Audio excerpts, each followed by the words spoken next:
So, good day, sir. So, this is video presentation uh, number 2. So, ito yung pangalawang binigay mo na assignment na video sa number 2. So, yung question is about the mass spring damper. So, as we can see, yung problem ng Simulink is about the mass spring damper. So, I have here the yung formula. So, yung mass spring damper na to is ito siya. Ito yung spring, which is yung constant, at saka yung object dito. Ito yung mass. So, this direction here is the x at x-axis. So, ito naman is yung function ng equation natin, which is ito siya. So, ito yung mass times itong x double dot dito is yan yung acceleration plus yung stiffness times the x yung distance. So, integrating this one, solving this equation with respect to the acceleration or yung x double dot. So, makukuha natin x double dot is equals to 1 over mass times yung function of t minus the t times x. So, ito lang siya. So, itong kung makita natin dito sa sa kumbaga FBD na to. So, ito yung key, yung stiffness sa spring. So, dito sa Simulink na to. So, yung key dito is ito, yung damper. And then, yung spring naman, dito siya sa baba. So from here, itong step is it start usually at initial at 1, which is yung sinabi mo sa amin na mag-start siya sa 1 meter. So, ito, input natin, step time at 1 meter. So, initial value at 0. So, punta dito siya dito sa sum. Then, so, yung gain, which is, ito yung 1 over m. Then, i-integrate na naman niya, papunta dito. So, mag-input siya dito. So, dito naman, pagdating dito, integrate niya, which is, ito yung, ito naman yung key, which is yung spring, or yung stiffness ng spring. So, papunta dito. So, then siya sa gain. Then, papunta sila lahat sa sum. So, here, so, ang mangyayari dito is, dito sa sum is, ito yung magsa-sum up ng function nila. So, kumbaga ba, so, after ma-sum up yung let's say may certain force na in-apply natin sa mass natin. So, yung spring na to is something kung ano yung reaction niya sa within showing the graph. So, let's run this. So, ito siya. So, gina natin dito at time 20 seconds. So, ito. Nag-start siya sa 22.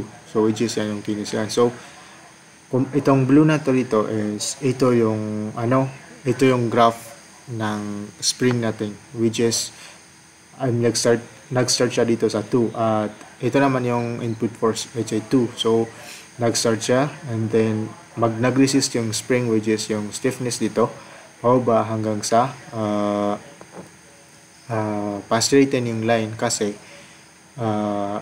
at a specific time or the effect of time dito, so is na naka-affect siya sa pag-react ng spring natin. So while yung input force is opposite to the mass, so yung stiffness ng spring is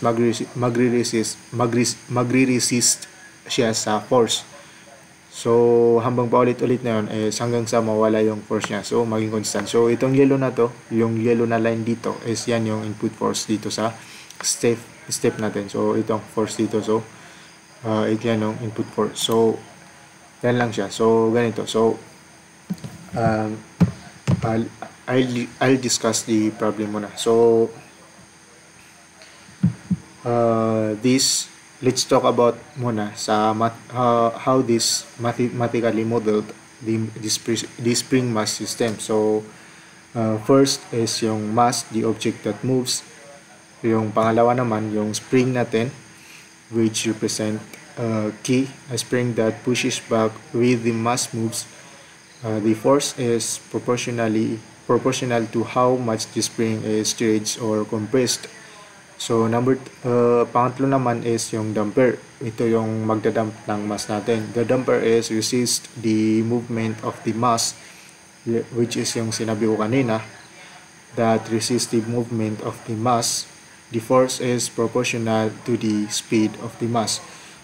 So the equation that describes this system is yung sinabi ko kanina, mass times the acceleration with respect to time plus the c times velocity with respect to time plus yung k, yung stiffness times times the distance with respect to time is equals to F exerted, yung force na gi-exert natin. So,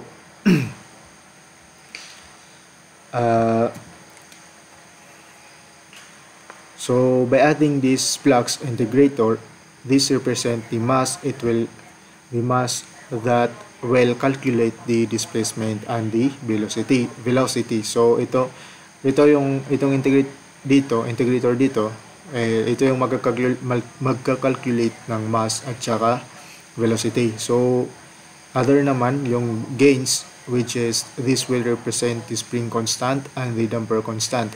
Yung gain na to is sila yung mag-represent ng spring constant at saka yung damper.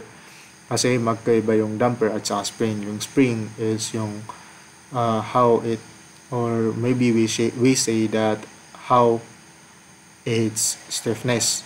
So yung damper naman, how does it resist the force that act upon the mass of the object. So ayun siya. So sum block,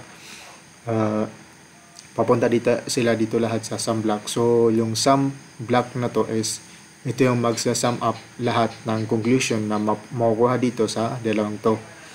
And then yung step input, dito magmumula yung force natin na input natin dito. So the scoop can read the inputted force to the object or the simulating of the object that about the mass spring. So by connecting the blocks, connect the step input to the sum block to simulate the external force, and then link the displacement and velocity to the gain blocks for the spring and damper force. So the sum up will combine these forces to calculate the total force of the mass. So next naman dito yung set parameters, which is ito siya. So the set parameters dito, yung mass natin, mag-input tayo dito ng 1 kg. Yung spring constant is 10 Newton per meter, and yung damping coefficient natin, constant din yan, is 0.5 Newton squared per meter. So ito siya. So kapag kagiran natin to, so ito yung graph nito, makita natin. So let's say muna sa 10 seconds. What about 10 seconds? So pagka-simulate natin ito sa 10 seconds, ito yung magiging result niya. So nakita natin, kumbaga yung kanina na 20 is medyo roughy. So ito is naging smoothie na yung result ng ano natin, yung graph ng movement of equation of object natin. So what we expect? So expect natin dito, the mass will move when the force is applied at t is equals to 0. And then you will see the mass oscillate, move back and forth object of the spring. So yung sinabi dito na oscillate is ito, mag-oscillate siya kasi yung resistance of a damper and the spring. So ito yung graph niya. While nag-oscillate siya with respect to time, so bumababa yung exerted na force sa mass. So let's say na humihina yung force. Kumbaga at a first top of the mass to the spring is malakas siya, and then i-resist niya yung sum of forces ng damper kasi i-resist niya. So let's say ma-resist niya yung sum, so bubaba yung force, then mag-oscillate siya, and then babalik na naman siya at the given force na nabawasan na. So habang habang nag-oscillate siya is humihina din yung force na exerted hanggang sa maging straight yung graph natin, hindi na nagmo-move yung mass. So about this oscillation, the system will oscillate or move back and forth before coming to rest because of the spring. So the effect of damping, if we increase the damping coefficient, the oscillation will die out more quickly. If there's too little damping, the mass will keep oscillating for a long time. So yon. So yung damping dito daw is somehow magre-reserve siya as the stiffness. So kapag nilakihan natin yung damping ng spring is magiging stronger siya. So kapag pinalit din natin is, let's say magkaroon siya ng so malaki yung time na that the object will take to stop until it stops. So the step response naman dito, the mass start at rest and then moves in response to the external force. Over time, the oscillation decreases and the system comes to rest. So to summarize this mass spring damper system, is simple daw. So this simple model for studying movement and vibration using Simulink, we can easily simulate how the system behaves and make the adjustment to the damping and bring constant.